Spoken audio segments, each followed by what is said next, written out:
जय हिंद दोस्तों। 100 top MCQ questions for polity and constitution. A quick revision. Let's start. Who is known as the father of Indian Constitution? It is Dr. B.R. Ambedkar.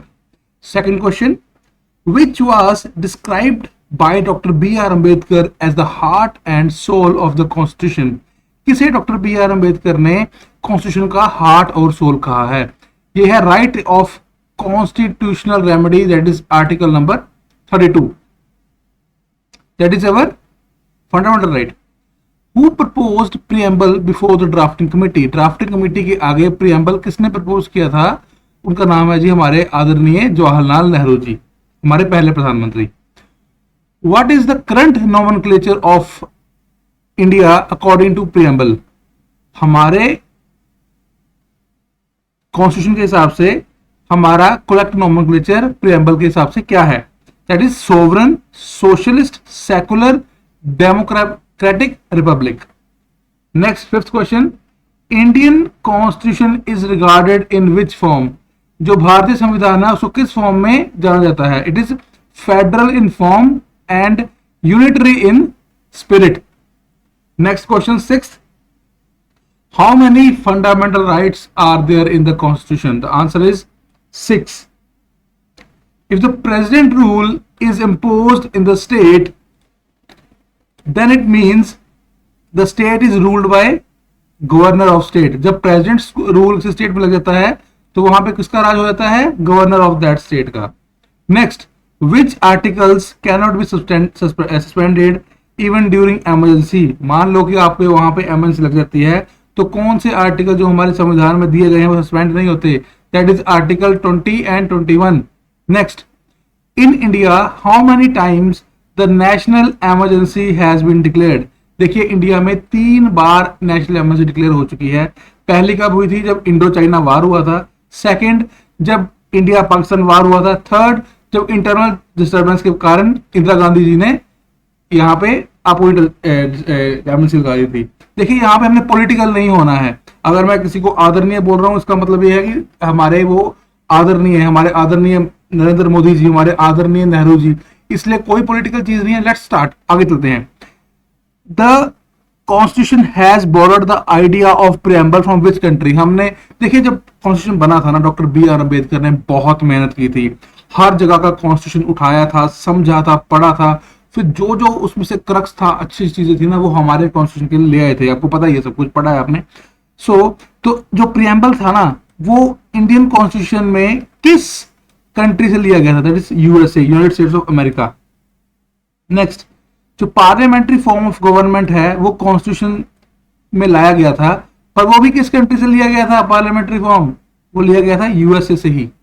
Next, fundamental rights are taken from the constitution of which country? Fundamental right हो जाए, parliamentary form हो जाए या फिर preamble हो जाए, ये सब हमने यूएसए से ही लिया है। तो right answer is USA. Next, Indian constitution has borrowed the scheme of Indian federation from the constitution of which country?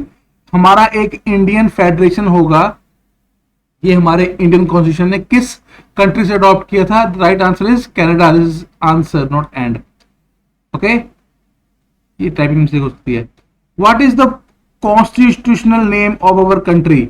हमारे भारत का कॉन्स्टिट्यूशनल नेम क्या है? इंडिया, दैट इज भारत, ऐसा ही लिखा है हमारे कॉन्स्टिट्यूशन में। Next, which article describes that the person voluntarily acquiring citizen of a foreign state no longer be citizen of India? मान लो कि यहां से कोई हमारा बंदा जा रहा है कनाडा और वहां की वो लेता है सिटीजनशिप, तो उसको क्या करना है? उसको इंडिया की सिटीजनशिप छोड़नी पड़ेगी, वो अपने आप ही छूट जाएगी। वो कौन सा आर्टिकल बोलता है? आर्टिकल 9। अगर यहाँ का कोई बंदा कनाडा में जाके सिटीजनशिप ले और उसकी इंडियन सिटीजनशिप अपने आप ही लूज हो जाती है, ये हमारा आर्टिकल नंबर 9 बोलता है। Which from which countries the constitution India has adopted the fundamental duties?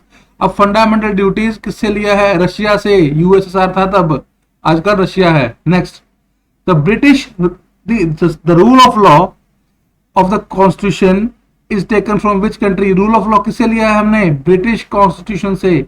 सी, आप इसके नोट्स बना लो, क्विक रिवीजन के लिए बहुत ज्यादा जरूरी है। अगर आपको ज्यादा जरूरत है इसको वीडियो की स्पीड बढ़ा लो, आप 1.25x पे करके भी आप इसको सुन सकते हैं और पेपर से पहले आप इसके ऊपर जा सकते हैं। Next, the directive principal is taken from the constitution of which country. Directive principle जो है वो किस कंट्री के कॉन्स्टिट्यूशन से लिए गए हैं? वो आयरलैंड से लिए गए हैं। आयरलैंड से एक और हमारी लेडी थी जहां पे जिसने बहुत हमारा इंडिया में काम किया था, कमेंट सेक्शन में बताओ। Next, the concurrent list is taken from the constitution of which country.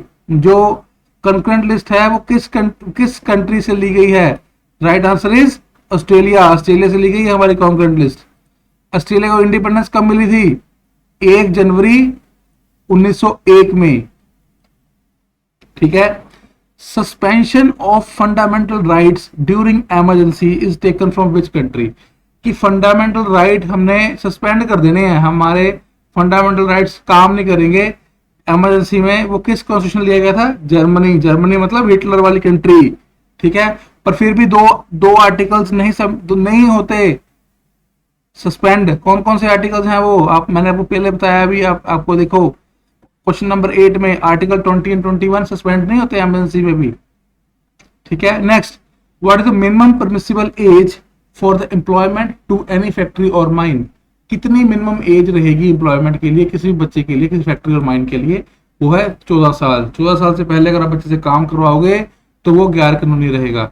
22nd question, Indian constitution में जो सिटीजनशिप है वो कहां पे बताई गई है? पार्ट 2 में है, आर्टिकल 5 से 11। और आपको पता है आप जो आर्टिकल 9 है वो क्या बोलता है? दोबारा रिवाइज करते हैं। देखिए आर्टिकल 9 क्या बोलता है कि जब कोई बंदा इंडिया की सिटीजनशिप छोड़ के किसी और स्टेट में सिटीजन बन जाए तो उसकी इंडिया की सिटीजनशिप अपने आप ही खत्म हो जाती है। ठीक है, आ जाता है ना आर्टिकल 5 से 11 में से। ठीक है। नेक्स्ट, रिलेट करते रहोगे ठीक आएगा आंसर। नेक्स्ट, इंडियन कॉन्स्टिट्यूशन 23वां क्वेश्चन है। Indian constitution the right of constitutional remedy किस में अंडर आता है? देखिए फंडामेंटल राइट के अंडर आता है। मैंने सेकंड क्वेश्चन में बताया था, उसमें ये क्वेश्चन से घूम के आता है, आपको देखना है। Next, in Indian constitution the method of election of president कहां से लिया गया है? हमने इलेक्शन ऑफ प्रेसिडेंट करना है इंडियन कॉन्स्टिट्यूशन में, कहां से लिया गया है? ये लिया गया है जी आयरलैंड से। 25th question, who administers the oath of the president of India. जो हमारा राष्ट्रपति है उनको शपथ कौन दिलाता है? चीफ जस्टिस ऑफ इंडिया दिलाता है। हमारे राष्ट्रपति कौन है और चीफ जस्टिस कौन है? कमेंट सेक्शन में बताएं।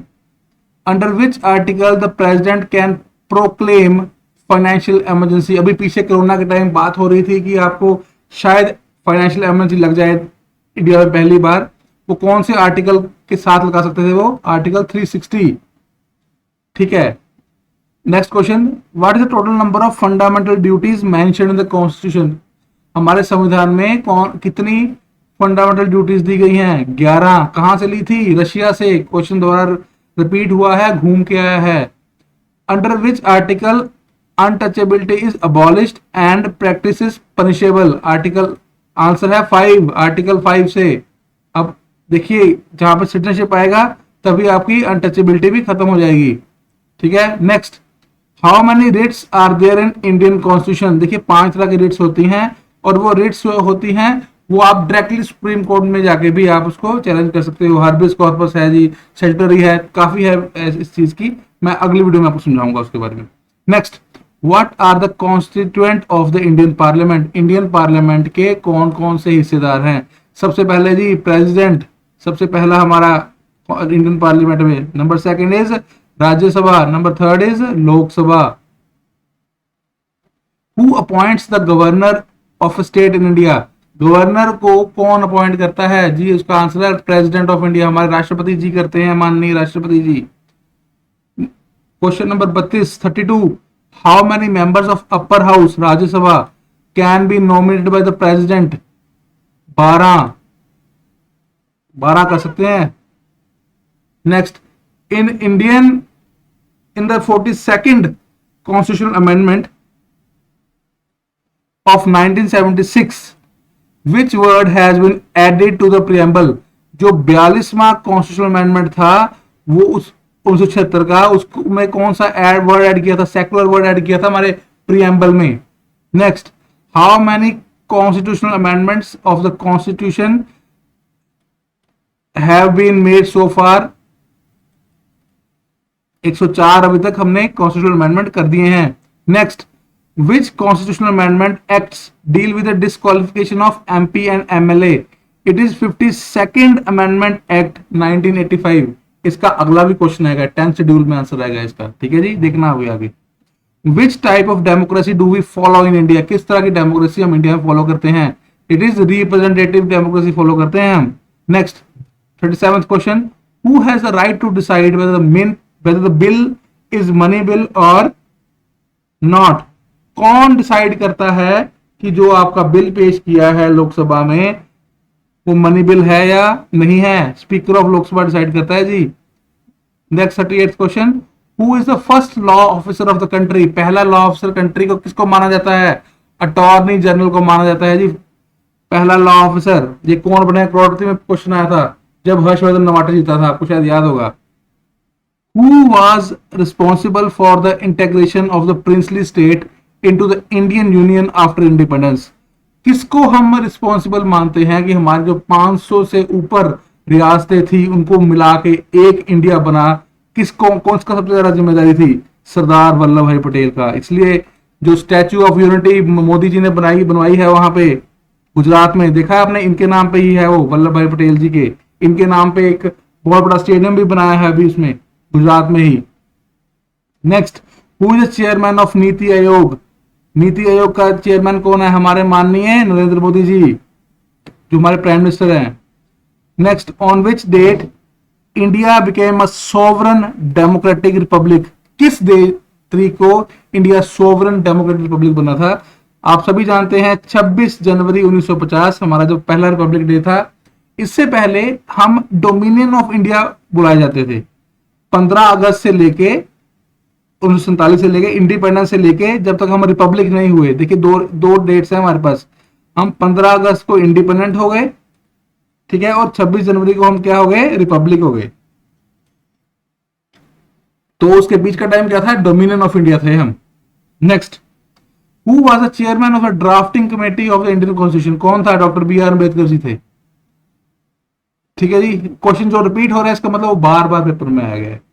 The inspiration of liberty, equality and fraternity is derived from, जो इंस्पिरेशन है ये बहुत इंपॉर्टेंट क्वेश्चन है, फ्रेंच रेवोल्यूशन से लिया था।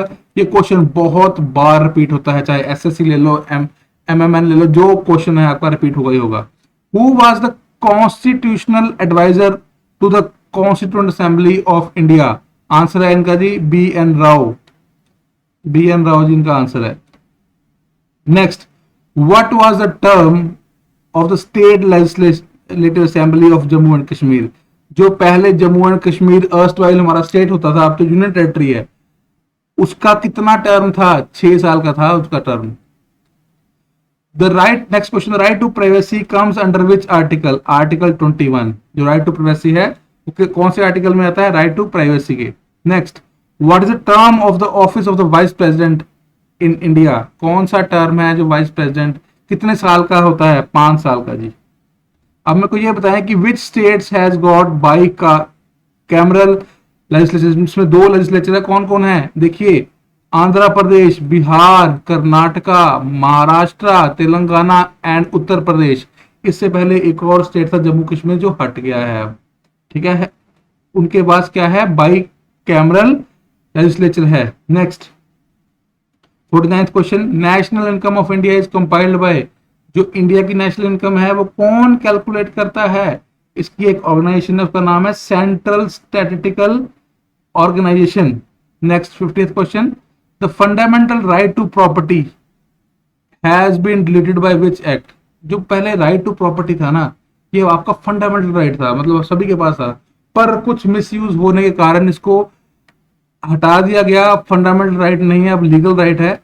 44th अमेंडमेंट एक्ट था 1978 का, उसके बाद से ये अब आपका फंडामेंटल राइट नहीं है, अब उसके आपका लीगल राइट है। कौन सा आर्टिकल है? Under 300A। Next, 51st question, half way done, 100 question करेंगे आज। Indian constitution recognises minority on the basis of? हम कैसे बोल सकते हैं कि ये जो पर्टिकुलर जो कास्ट है या पर्टिकुलर कोई बंदा है ये माइनॉरिटी में आता है? उसका रिलीजन देख के, अगर उसका रिलीजन कौन सा है उसको देख के हम चेक करते हैं कि कौन सा उसका माइनॉरिटी में है या मेजोरिटी में है वो। Next, which part of the constitution deal with the directive principle of state policy, कौन सा पार्ट है कॉन्स्टिट्यूशन का जो directive principle of state policy deal करता है? पार्ट 4, चौथा पार्ट है जी। Which part of the constitution incorporates special provision for state of Jammu and Kashmir, कौन सा पार्ट है जो कॉन्स्टिट्यूशन का बताता है कि जम्मू कश्मीर स्पेशल स्टेट है? वो है पार्ट 21, आर्टिकल 370। दोनों याद रखने हैं आपने, बहुत इंपॉर्टेंट आता है पेपर में। जो प्रेसिडेंट रूल होता है वो कितनी देर के लिए लगाया जा सकता है? 54th क्वेश्चन, 6 महीने के लिए। अच्छा, नेक्स्ट क्वेश्चन, कितनी मिनिमम एज चाहिए आपको एक बंदे को वाइस प्रेसिडेंट ऑफ इंडिया बनने के लिए? 35 साल। देखिए, इसके बाद ना मैं आपको शॉर्ट ट्रिक्स बताऊंगा कॉन्स्टिट्यूशन के, 10-12 मिनट की वीडियो है वो, आपको मैं इसमें डिस्क्रिप्शन बॉक्स में लिंक डाल दूंगा, आप उसको देख लेना। कॉन्स्टिट्यूशन के सारे पार्ट्स क्या क्या डील करते हैं, आर्टिकल्स मेजर मेजर वाले सब मैं आपको डाल दूंगा, बीच में डिस्क्रिप्शन बॉक्स चेक कर लेना। NITI Aayog has been formed to replace which institution, पहला कौन सा इंस्टीट्यूशन था जिसको रिप्लेस करने के लिए नीति आयोग बनाया गया? Planning commission. देखिए, नाम चेंज होता है, थोड़ी बहुत पावर चेंज होती है, ज्यादा बेटर नहीं पड़ता। Who is the supreme commander of the Indian defence forces, कौन सुप्रीम कमांडर है हमारा इंडियन डिफेंस फोर्सेज? सभी डिफेंस फोर्सेज का जो कमांडर है वो प्रेसिडेंट ऑफ इंडिया होता है, हमारे राष्ट्रपति जी Ramnath Kovind ji. How many fundamental duties are mentioned in the Indian constitution, कितनी फंडामेंटल ड्यूटीज हैं? 11। Which article of the Indian constitution has provided the provision for national emergency, देखिए पहले एक फाइनेंशियल इमरजेंसी था 360, है ना, वो था किसका? फाइनेंशियल इमरजेंसी का। नेशनल इमरजेंसी के लिए आर्टिकल कौन सा है? 352। और कॉन्स्टिट्यूशनल इमरजेंसी कौन सा है? 356। ठीक है, प्रेसिडेंट ऑफ इंडिया लगाता है ये। Next, which amendment is known as mini constitution, एक अमेंडमेंट हुआ था, उसमें इतने ज्यादा अमेंडमेंट हुए कि उसको मिनी कॉन्स्टिट्यूशन का नाम दे दिया गया, वो है 42nd amendment act 1976। Next, how the members of the Rajya Sabha are elected, Rajya Sabha के जो मेंबर है कैसे इलेक्ट करते हैं? By the elected members of the legislative assembly, assembly की बात कर रहा हूं मैं। हर स्टेट की एक अलग अलग होता है, नंबर होता है इसमें, वो चेक करता है। हिमाचल प्रदेश की 3 हैं, ऐसे अलग अलग स्टेट की अलग अलग है। आप लोगों को बताया आपके स्टेट का कौन सा है, कितने हैं? Indian citizenship is granted by ministry of home affairs. Okay, आपको अगर इंडियन सिटीजनशिप लेनी है वो आपको कौन दे देगा? Ministry of home affairs. Next, what is the minimum age limit for the member of Vidhan Parishad, मतलब कितने साल तक आप मेंबर ऑफ विधान परिषद बन सकते हैं? आप 30 साल से कम है। नेक्स्ट, सबसे बड़ी कमेटी कौन सी है जो पार्लियामेंट ऑफ इंडिया बनाती है? That is estimate committee. सबसे बड़ी कमेटी यही होती है एस्टिमेट बनाने के लिए कि आगे फ्यूचर में आपने कौन कौन से काम करने हैं। The minimum number of the members that must be present to hold the meeting of Lok Sabha, कितने नंबर चाहिए मेंबर्स के कि आपकी लोकसभा की मीटिंग चल पड़े? 1/10 ऑफ टोटल मेंबरशिप, मतलब कितने? 50+ मेंबर चाहिए आपको ताकि आपका लोकसभा की मीटिंग स्टार्ट चल पड़े। By the whom recommendations the fundamental duties have been added in the Constitution by the 42nd Amendment Act 1976, किसकी रिकमेंडेशन से फंडामेंटल ड्यूटीज डाली गई? स्वर्ण सिंह कमेटी ने रेकमेंड किया था, और उसको कहां से लिया था? यूएसएसआर से लिया था। किस में डाला था? 42nd अमेंडमेंट एक्ट 1976 में डाला था। Next, respect for the national flag and national anthem क्या है? ये फंडामेंटल ड्यूटी है हमारी, हम सभी को अपने राष्ट्रीय ध्वज और नेशनल एंथम का सम्मान करना चाहिए। What is the literal meaning of the term quo warranto, ये रिट है आपकी, रिट 5 रिट थी, एक आपको डिस्कस होगी अभी। क्यू वारंटो किसको बोलते हैं? किस अथॉरिटी से आप पूछ रहे हो? आपके पास वारंट है, ये लीगल टर्म है, आप डायरेक्टली अगर आपको इस रिट के लिए हाई कोर्ट सुप्रीम कोर्ट तक जा सकते हो आप। Next, who is the executive head of the state in India, सबसे एग्जीक्यूटिव हेड इंडिया स्टेट का कौन है? प्रेसिडेंट है जी। एंटी डिफेक्शन लॉ किस शेड्यूल में है? 10th शेड्यूल में है जी। Next, fundamental duties are mentioned in which of the following part of the Indian constitution? Fundamental duties किस में दी गई है? पार्ट 4A में। Next 73 question, what is the minimum age? एक गवर्नर बनने के लिए वो कितने साल का होना चाहिए? कम से कम 35 साल का होना चाहिए। और आप ये बताएं कि किस which has been removed from the fundamental right and converted to simple legal right? ये क्वेश्चन रिपीट हुआ है, वे चेंज हुआ है इसका। जो राइट टू प्रॉपर्टी है, ये पहले आपका फंडामेंटल राइट था, अब फंडामेंटल राइट नहीं है, अब ये सिंपल लीगल राइट है। पर इसका मतलब ये नहीं है कि आपके पास राइट नहीं है, आप कोर्ट में जा सकते हो उस चीज के बारे में भी। Next, which Indian article of the Indian constitution deal with the right of the equality before law? मतलब आप न्यायालय के सामने बिल्कुल एक हैं, कोई ऊंच नीच जाति का कोई हिसाब किताब नहीं है। ये हमको इंडियन कॉन्स्टिट्यूशन देता है इसका अधिकार। वो कौन सा आर्टिकल है? आर्टिकल 14। आर्टिकल 14 के हिसाब से जो लॉ के आगे हर बंदा एक है, कोई इसमें पक्षपात नहीं है। Appointment to all India services are made by president. अगर आप IAS बन रहे हो या IFS बन रहे हो या कोई भी ऐसे IPS बन रहे हो, तो आपका जो अपॉइंटमेंट लेटर आएगा वो कौन साइन करेगा? प्रेसिडेंट। पर अगर आप किसी स्टेट का PCS अप्लाई करते हो या स्टेट की जॉब लेते हो, तो आपकी अपॉइंटमेंट लेटर कौन देता है? गवर्नर। ठीक है जी। Next, which constitution amendment act, कौन सा कॉन्स्टिट्यूशन अमेंडमेंट एक्ट डील करता है elementary education as the fundamental education right? देखो, एजुकेशन सभी को चाहिए और उसको एक फंडामेंटल राइट बना दिया। कौन से एक्ट से? 86th अमेंडमेंट एक्ट से। नेक्स्ट, जो स्पीकर है लोकसभा का, वो अपना जो त्याग पत्र किसको देगा? डिप्टी स्पीकर को देगा जी।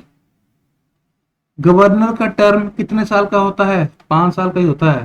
राज्यसभा का 6 साल का होता है, जो राज्यसभा के मेंबर होते हैं। जो स्पीकर ऑफ लोकसभा है वो कैसे रिमूव कर सकते हैं? एक रेजोल्यूशन पास करते हैं लोकसभा में, तभी रिमूव होगा वो। अच्छा, ये बताएं कि पहली लोकसभा का वुमेन स्पीकर कौन थी? Meena Kumari ji. When the office of the जब प्रेसिडेंट भी नहीं है, मान लो उसको भगवान ना करे कुछ हो जाए, वाइस प्रेसिडेंट भी ना रहे, भगवान ना करे ऐसी कुछ स्थिति आए, तो प्रेसिडेंट कौन एक्ट करेगा? चीफ जस्टिस ऑफ इंडिया जी करेंगे इसको act. Who appoints the finance commission in India? Finance commission को कौन अपॉइंट करता है? प्रेसिडेंट ऑफ इंडिया करता है जी।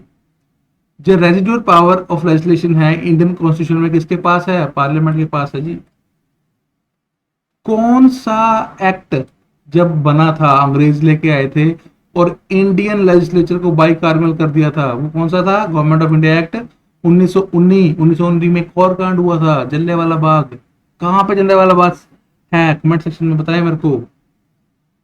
विच article of the Indian constitution prescribes Hindi in the Devanagari script as the official language of the union? कौन सा आर्टिकल इंडियन कॉन्स्टिट्यूशन का ये बताता है कि जो हिंदी है specially in the Devanagari script वो ऑफिशियल लैंग्वेज है यूनियन का, यूनियन मतलब इंडिया का। आर्टिकल 343 बताता है ये। पहले वायसराय कौन थे हमारे इंडिया के? Lord Canning. वैसे लॉर्ड कैनिंग मेरा बोलने का मन नहीं करता है इनको, बट स्टिल आपको पेपर में ऐसे ही आएगा तो आपको ऐसे लिखना है। President is the member of which house of the country? जो प्रेसिडेंट ऑफ मेंबर है कौन सा हाउस में आता है? राज्यसभा में आते हैं कि लोकसभा में आते हैं जी? वो किसी भी हाउस में नहीं आते, वो अपनी इम्यूनिटी है। पहला प्रेसिडेंट है, दूसरा राज्यसभा है, तीसरा लोकसभा है। आप ऊपर चेक करें, वीडियो में पीछे जाएं, देखें, मैंने बताया आपको। Who decide disputes regarding disqualification of the member of the parliament? अगर किसी मेंबर ऑफ पार्लियामेंट को डिस्क्वालीफाई करना है तो किसमें करता है? President in the consultation with the election commission. Who is the chairman of national disaster management authority NDMA? कौन होते हैं? प्राइम मिनिस्टर ऑफ इंडिया होते हैं। अब देखो, नेशनल डिजास्टर यही है, हमारा भी कोरोना है तो उसमें यही है।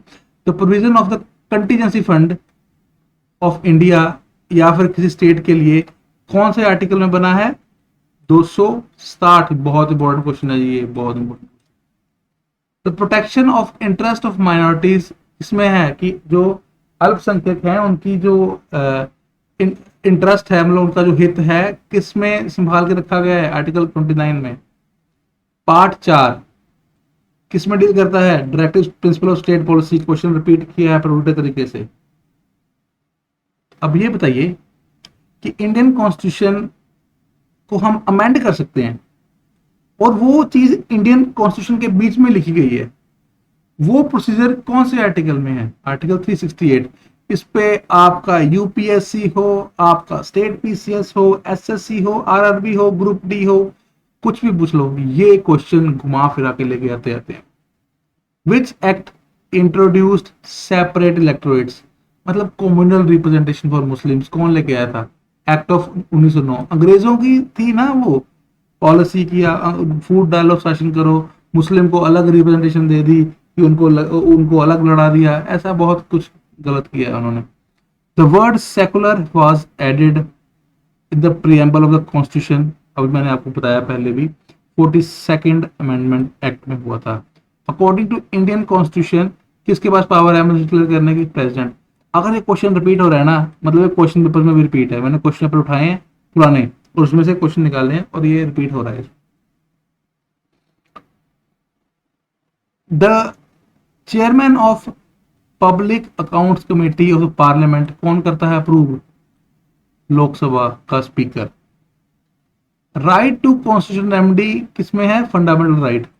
प्रेसिडेंट किसी भी मेंबर को काउंसिल ऑफ मिनिस्टर्स को रिमूव कर सकता है, रिकमेंडेशन किसकी चाहिए, प्राइम मिनिस्टर की। So these were the 100 questions, आप इसको देख सकते हैं, और भी मैं आपको वीडियोस डिस्क्रिप्शन बॉक्स में डाल रहा हूं। Thank you, have a nice day.